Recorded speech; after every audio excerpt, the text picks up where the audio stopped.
এক বাটি ময়দা আর একটি ডিম দিয়ে ভীষণই সহজ আর স্বাস্থ্যকর একটি রেসিপি করে দেখাচ্ছি। তোমাদের অবশ্যই খুব ভালো লাগবে।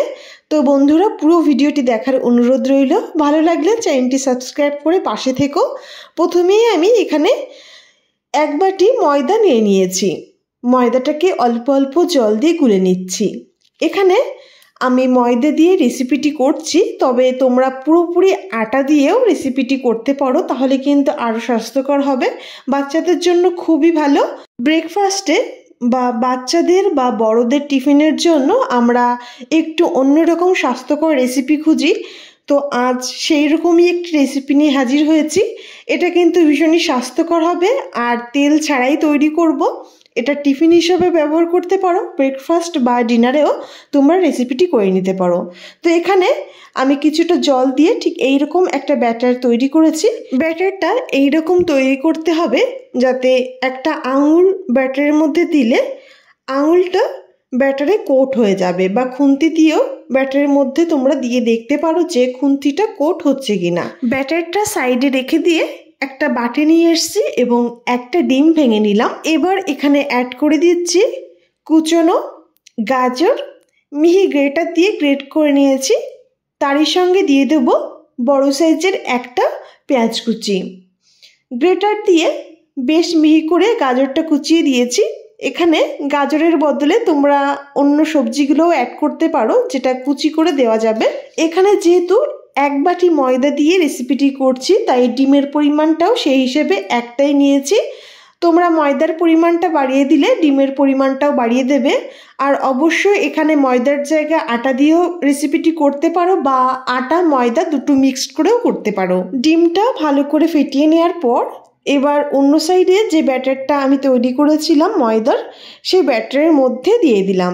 ডিমটা আমি আলাদা বাটিতে নিয়েছিলাম কারণ ডিমটাকে ভালো করে ফেটিয়ে নেওয়ার জন্য। এবার ময়দার সঙ্গে ভালো করে মিশিয়ে নেব। তবে তার আগে এখানে স্বাদ মতো কাঁচা লঙ্কা দিয়ে দিলাম এবং তারই সঙ্গে 1 চামচ চিলি ফ্লেক্স অ্যাড করেছি। তবে বাচ্চাদের জন্য যদি তৈরি করা হয় তাহলে কিন্তু লঙ্কাটা অবশ্যই বাদ দিয়ে দেবে। এবং এক্সট্রা কিছু পেঁয়াজ ছিল সেটাও দিয়ে দিলাম এবং পরিমাণ মতো লবণও অ্যাড করে দিয়েছি। এবার সব কিছু বেশ ভালো করে মিশিয়ে নেব। অনেক বাচ্চাই আছে সবজি খেতেই চায় না। এইভাবে যদি তোমরা টিফিন বানিয়ে দাও তাহলে কিন্তু নানান রকম সবজি অ্যাড করেও রেসিপিটি তৈরি করে তোমরা কিন্তু দিতে পারো। এতে সবজিটাও খাওয়া হয়ে যাবে, সঙ্গে বেশ স্বাস্থ্যকরও হবে। ভালো করে মিশিয়ে নিয়েছি। একটু টাইম ধরে ভালো করে মিশিয়ে নিলাম। এবার অন্যদিকে একটা ফ্রাইং প্যান বসিয়ে দিয়েছি। প্যানটা বেশ ভালো গরম হয়ে গেলে 1 চামচ ব্যাটার নিয়ে উপরে দিয়ে দিলাম এবং ব্যাটারটা দেওয়ার সঙ্গে সঙ্গেই কিন্তু ভালো করে ছড়িয়ে দিতে হবে। যতটা ছড়িয়ে দেওয়া যায় চারিদিকে ছড়িয়ে দিলাম। কিছু সময় ওয়েট করলেই দেখতে পারবে উপরটা কিন্তু এরকম শুকনো হয়ে আসবে। সেই টাইমে উল্টে দেব। উল্টে দেওয়ার কিছু সেকেন্ড পরই অন্য সাইডটাও বেশ ফুলে উঠেছে। দু সাইডটাই বেশ লালচে রং ধরে ভেজে তুলে নিলাম। দেখতেই পাচ্ছ কত সহজে তৈরি হয়ে গেল, আর তৈরি করতেও কিন্তু খুবই কম সময় লাগে। এইভাবে কিন্তু ঝটপট তোমরা তৈরি করে নিতে পারবে। আরও একটা তোমাদের তৈরি করে দেখাচ্ছি। প্রথমে ব্যাটারটা দেওয়ার সময় আঁচটাকে না বাড়িয়ে কম করে ব্যাটারটা চারিদিকে ছড়িয়ে দিতে হবে। যতটা সম্ভব চারিদিকে ছড়িয়ে একটু গোল শেপ করে নিচ্ছি। আঁচটাকে একটু বাড়িয়ে দিয়ে কয়েক সেকেন্ড ওয়েট করলেই দেখতে পারবে উপরটা কিন্তু এইরকম ছিদ্রযুক্ত হয়ে আসে আর বেশ শুকনো হয়ে আসে। যখন উপরটা একদম এইরকম শুকনো হয়ে যাবে সেই টাইমে অন্য সাইডটা উল্টে দিতে হবে। অন্য সাইডটা উল্টে দিয়ে আরও কয়েক সেকেন্ড ওয়েট করে নামিয়ে নেব। খুব সহজেই তৈরি হয়ে যায় আর যে কেউই এই রেসিপিটি তৈরি করতে পারবে, এটার কিন্তু কোনো ভুল হবে না।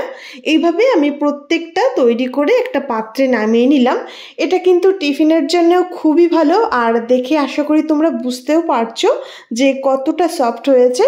তৈরি করতে যতটা সহজ, টাইমটাও কিন্তু অনেকটা কম লাগে আর খেতেও এতটা টেস্টি। একবার তৈরি করলে তোমরা বুঝতে পারবে যে তোমাদের খুব সহজেই কত টেস্টি রেসিপি তোমরা তৈরি করতে পারলে।